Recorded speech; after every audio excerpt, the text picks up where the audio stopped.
Hello, everyone. Welcome to week 2. First, I hope you can all forgive me with my barrage of media elements that I sent you on my career. I really don't want you to think I'm just a big-headed actor who loves himself, although there are a lot of actors who are. But I would rather you think of me as someone who has accomplished a few things and kind of knows what they're talking about.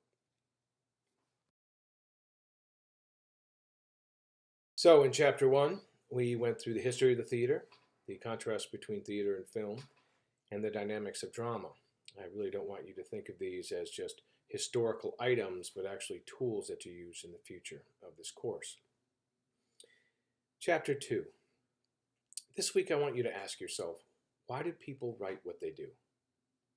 Every word that a writer puts down is for a particular purpose, right? But we all see things from a different perspective. So why is that important? Well, first, writing's not easy. I know myself from writing screenplays that it's an excruciating, painful process. Why would anyone want to put them through the time, the pain, the insecurity of putting the word to the page? You have to ask yourself that. Well, in answer to that, some no doubt want to be famous. You'll find that with actors as well. In fact, 50% of the actors I meet just want to become somebody. I won't tell them that 95% of the money is made by 1% of the actors.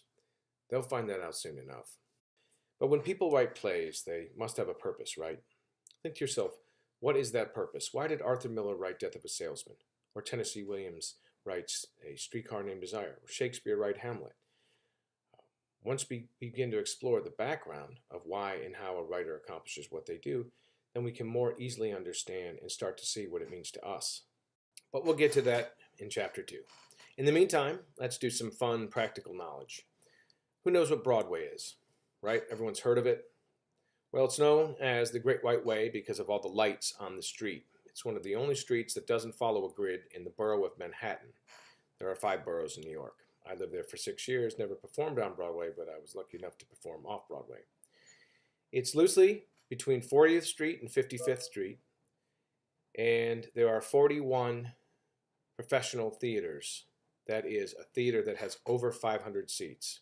Off Broadway is between 99 and 499 seats.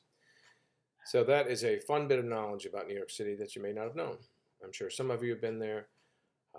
Some of you haven't. If you do make it up, go see The Lion King, because that's a really great show. All right, enjoy this week, and we'll see you next.